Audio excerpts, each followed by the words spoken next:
포스코의 홈페이지 메인 화면인데요. 배경은 아르헨티나의 한 소규모수 옴브레 무에르토 여모입니다. 기업 홈페이지 메인 화면에 보통 뭐가 나오나요? 회사를 대표하는 이미지 혹은 주력 상품이 나오죠. 한국경제신문에선 그날의 주요 뉴스가 나오고 현대자동차는 그랜저 같은 자동차가 등장하네요. 메인 화면은 기업의 정체성과 같죠. 그럼 포스코 홈페이지에는 당연히 제철소나 철강 제품이 나와야 할 텐데 생뚱맞게 여모가, 그것도 한국도 아닌 아르헨티나 여모가 화면을 채우고 있습니다. 포스코는 왜 아르헨티나 여모를 자신들의 정체성으로 규정했는지, 이번 주제는 제철 보국 넘어 배터리 보국 나선 포스코입니다.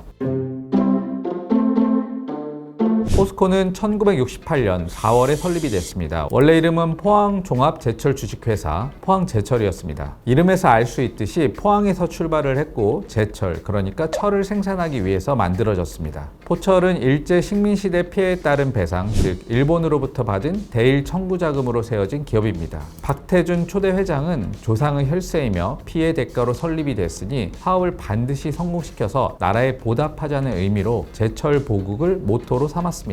포항 제철소 앞바다가 영일만인데요. 박태준 회장은 임직원들에게 사업이 잘 안 되면 우양우에서 영일만에 다 빠져 죽자며 우양우 정신을 강조했다고 합니다. 비장하죠. 우양우 정신 덕분인지 포스코는 이후에 빠르게 성장해서 2000년대 초반 조강, 그러니까 쇳물 생산 능력으로 세계 1위까지도 했습니다. 이후 중국, 인도가 급부상해서 현재는 순위가 내려가 6위 정도 합니다만 엄청난 성과를 낸 것임에는 틀림이 없습니다. 포스코 요즘 고민은 그런데 철만 만들어선 회사를 키우기가 어렵다는 데 있습니다. 포스코가 철을 아무리 잘 만들어도 팔 데가 없거든요. 세계 철강 생산량은 빠르게 늘어나는데 수요는 더디게 늘고 있기 때문입니다. 세계 철강 산업은 2010년 이후에 공급 과잉에 시달리고 있어요. 중국, 인도, 러시아가 경쟁적으로 제철소를 짓고 생산량을 늘려서 그렇습니다. 특히 중국의 철강 설비 투자는 최근 5년간 급증을 했는데요. 연평균 50%씩 늘었습니다.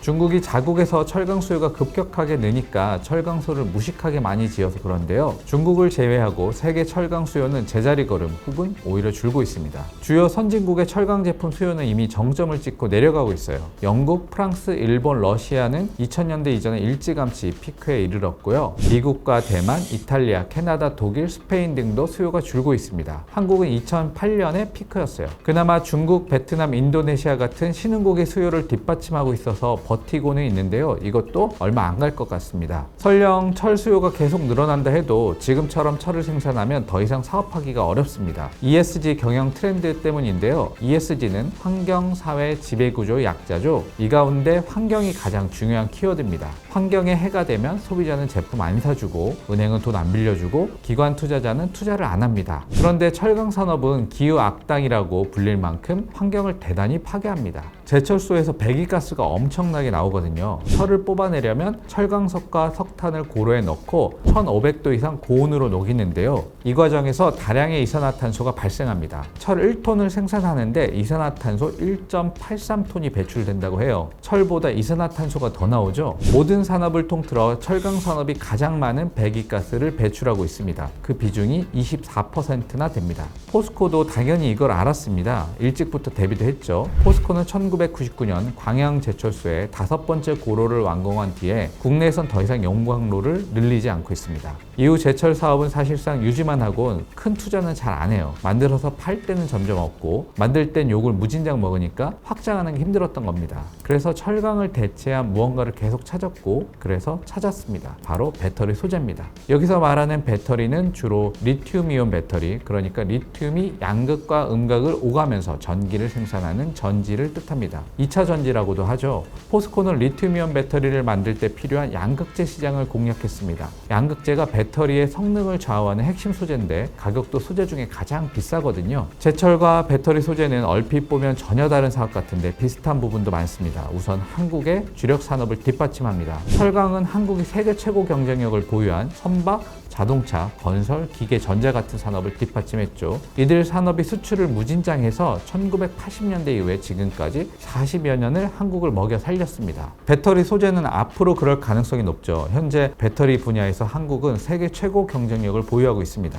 생산 순위로 보면 LG 에너지 솔루션이 세계 2위, SK온이 5위, 삼성 SDI가 6위입니다. 배터리는 전기차의 보급 때문에 수요가 당분간 폭발적으로 늘 수밖에 없죠. 앞으로 수출 주력 산업도 배터리 위주로 위주로 바뀔 수밖에 없을 겁니다. 제조 공정도 일부 비슷한데요. 제철은 철광석을 광산에서 캐서 고로에 넣고 석탄으로 태워서 철을 뽑아내는데요. 배터리도 핵심 소재인 양극재는 리튬 같은 광물을 광산에서 캔 뒤에 니켈, 코발트, 망간 같은 첨가물과 버무려서 고열로 구워냅니다. 광산에서 캐고 뜨거운 열로 가열하고 비슷하죠. 미국이 밀어주고 있다는 점은 포스코가 배터리 소재 사업을 하는데 좋은 환경입니다. 미국의 인플레이션 감축법 IRA의 국회 통과가 미국뿐만 아니라 한국에서도 큰 관심이었는데요. 이 법안에선 배터리와 그 소재까지 중국산 제품을 배제하는 내용이 담겨 있습니다. 중국이 만들었거나 중국산 소재가 있거나 이런 배터리는 미국에 안 받겠다는 겁니다. 배터리는 현재 한국, 중국, 일본 3개국에 과점하고 있는 시장인데요. 미국 시장에서 중국이 빠지면 한국, 일본만 남게 되겠죠. 일본은 파나소닉이 사실상 전부인데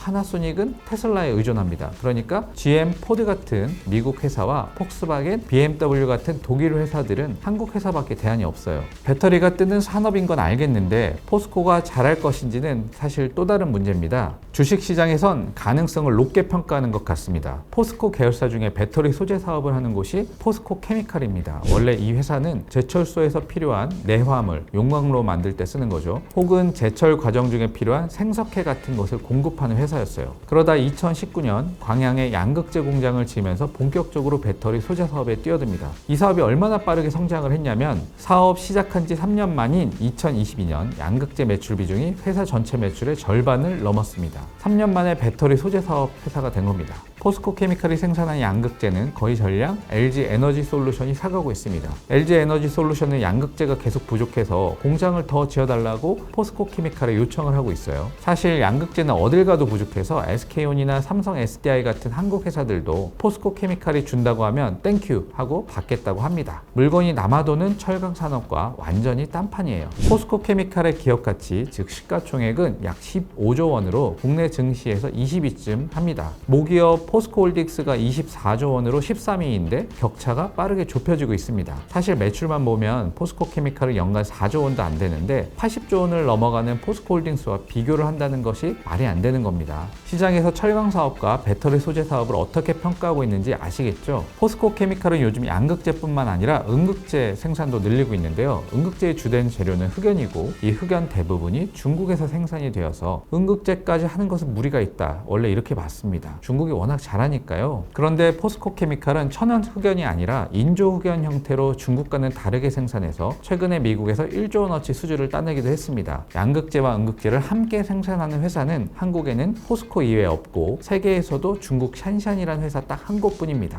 포스코는 그런데 여기서 그치지 않고 양극재에 들어가는 핵심 재료 리튬까지 생산하려고 합니다. 포스코 홈페이지 배경인 아르헨티나 여모가 바로 이 리튬을 뽑아낼 수 있는 광산입니다. 포스코는 이 호수를 2018년 인수하고 2020년 리튬 추정 매장치를 컨설팅 받았는데요. 매장량이 1350만 톤에 이른다고 합니다. 전기차 약 3억 대에 들어갈 엄청난 양이에요. 포스코는 실제 생산 가능량을 280만 톤으로 보고 있는데요. 연간 10만 톤씩 뽑아낼 예정입니다. 30년간 여기서 리튬을 생산하겠다는 겁니다. 포스코는 리튬, 니켈, 흑연 같은 핵심 광물부터 원료, 중간 소재, 그리고 최종 소재에 이르기까지 배터리와 관련한 모든 소재를 하겠다고 큰 그림을 그리고 있습니다. 배터리 이외에 또 다른 사업도 진행 중인데 바로 수소입니다. 포스코가 철을 만들 때 엄청난 양의 이산화탄소가 나온다고 했잖아요. 석탄 대신 수소를 쓰면 이산화탄소 배출이 없습니다. 철광석에서 철을 생산하려면 산소를 분리해야 하는데요. 지금은 석탄에서 발생하는 가스, 일산화탄소를 이용합니다.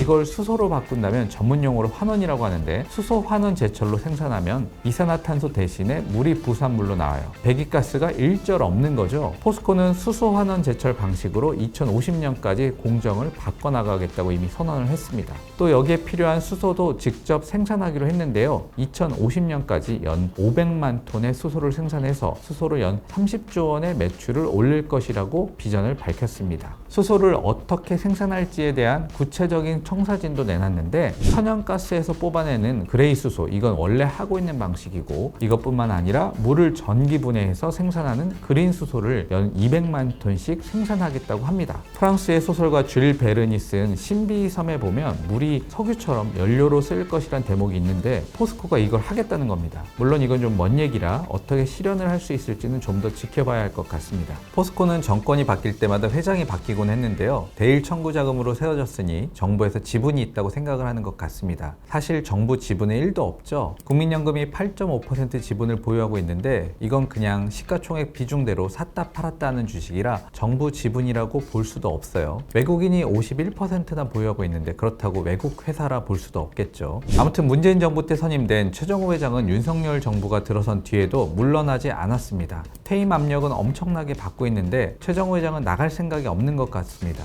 사실 버티면 정부가 내보낼 수단은 없습니다. 지난 9월에 태풍 흰남노가 포항에 상륙해서 포항제철소 고로가 49년 만에 처음 멈추는 사고가 있었는데요. 정부가 이 사고를 빌미로 최정호 회장의 사고 책임론을 제기하기도 했어요. 하지만 최정호 회장이 자신감 있게 경영을 계속할 수 있는 것은 배터리 소재 분야로 사업을 빠르게 전환했고 성과를 내고 있는 것과 무관해 보이지 않습니다. 경영 성과를 낸 경영자를 지분도 없는 정부가 몰아내긴 어렵겠죠. 배터리는 중국이 엄청나게 투자를 하고 광물부터 소재, 완제품까지 중국이 장악하려고 하고 있는 분야인데요. 포스코가 부디 더 잘하기를 국민의 한 사람으로 기원합니다.